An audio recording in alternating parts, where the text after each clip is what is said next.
Well, what's up, y'all? Anyways, happy Halloween because I am posting this the day of Halloween. So, you guys are welcome. Anyways, I just want to say thank you all so much for the support, but with that being said, I don't want to rush too much of your time because I'm on a time limit right now. Anyways, these are some Halloween Reddit stories I found on Reddit, believe it or not. I know, mind-blowing. Anyways, hope you guys enjoyed this video. I'm partnering up with, well, I don't know why I'm saying it like that.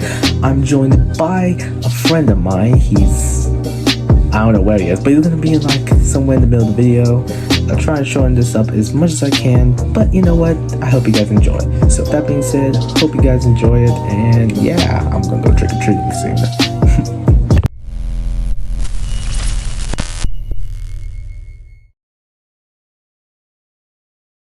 Last year, I was dog sitting for my parents while they were on holiday. They lived in a very rural countryside village in an old barn conversion, and I hate staying there by myself. Oh gosh, my reading skills. So about 10 days into house sitting, I woke up at 4 a.m. and I could hear something downstairs. Thinking I somehow gone to bed and left the TV on, I went down to the lounge, but the TV was off. Very confused at this point, I wandered into the hall looking for the source of the sound. Both the dogs were sat very alertly outside the office door. Then I saw that light was coming from behind the office door. I have absolutely no explanation for what happened that night. The computer in the office is my brother's, and he had been sailing in Europe for 2 months at this point, and his computer was always password protected. However, on this night, the computer was on, unlocked, and the noises I could hear was a YouTube video about Soviet experiments of dog head transplant. I worked from home the next day as I was so scared I'd come home to find my dog's heads had been switched. I had a group of preteens come in and try to buy tickets to Saw X. When I denied them, they started getting real rude and disrespectful. One said, "What are you gonna do? Call my mom?" And I basically told them it's my job to check IDs. I could not care less about the age, but I get in a lot of trouble if I don't. Anyway, they bought FNAF tickets instead, which, fine, whatever.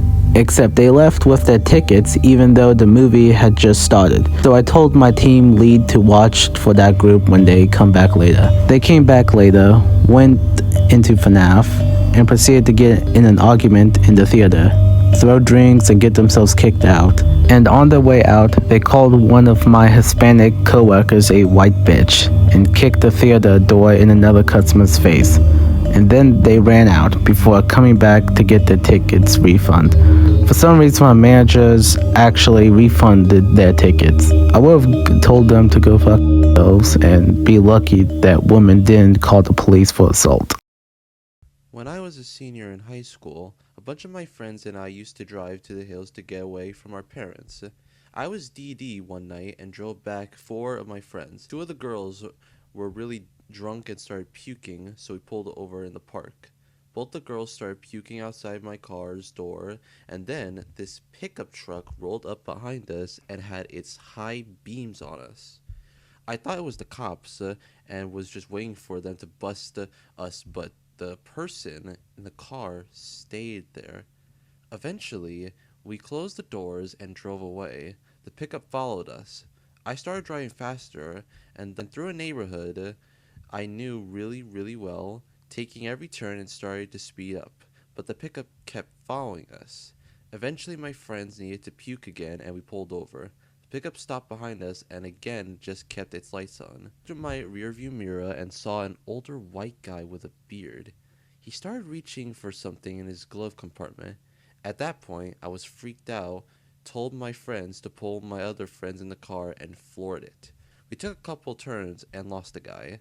We stayed in the driveway of a random person for like 15 minutes and then decided it was safe. We turned back onto the main street and the pickup was waiting for us.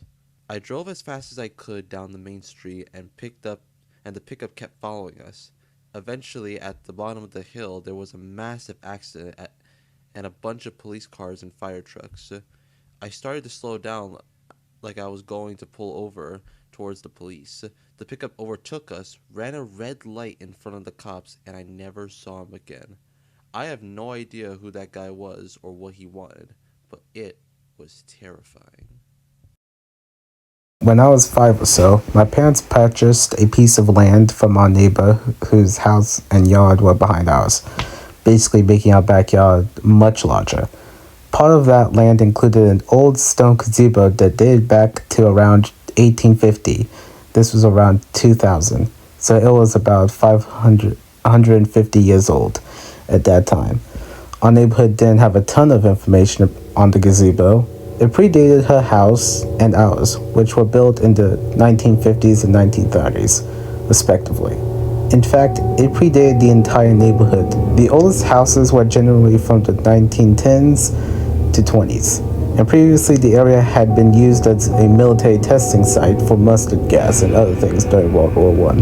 It certainly seems odd that this big, 400 square feet, gazebo was built basically in the middle of nowhere at that time, and also withstood the development of the surrounding area. Anyway, as soon as my parents bought the land, I started having horrible nightmares every night. In the nightmares, I would be standing in the yard at night and looking into the dark gazebo. I could just barely make out all these pained faces in the darkness, as if people were sitting on the floor of the gazebo screaming and crying. Sometimes in the fireplace it would be lit, and I'd see someone jump into it. It freaked my mom out in particular because she was convinced I can sense things. My mom is a legit white-collar professional with no spiritual background. She still thinks this about me to this day, despite my disagreement. Lol. It's funny. We got real conjuring over here. The nightmares were vivid though, and it's actually making me feel a little sick as I remember them. All of that said, you asked specifically about Halloween, which is where this gets weird. My parents started putting a pool in the yard and also decided to change the flooring and add structural reinforcements to the gazebo. I kid you not, on Halloween itself, the people working on the yard were excavating behind the gazebo, and under the flagstone flooring, they found human bones and a few large stones with names carved into them. We could not find any records on the names on these stones. The people that dug up the bones were understandably freaked out. The police came and were basically like, weird. Nothing else ever came out of it, but the nightmares did eventually stop. Sorry to all of you guys who wanted to see my face, but you know what? It's fine. You guys get to see my face any other day. But you guys made it this far, so I hope you guys enjoyed this little Halloween special. If you guys want more of these kind of videos, I'll be happy to. And hey, shout out to 007 Animation, whatever heck his name is now, I forgot. He's right there. He's a really good friend of me. I cannot tell you how much he supports me and I support him. So please go check out his channel. He's pretty cool. So guys, thank you for watching. Have a happy Halloween. Wait, what the Anyway guys, thank you for watching. Have a happy Halloween, and I will see you all in the next video. That being said, peace out. Also give me all your candy, I'm hungry.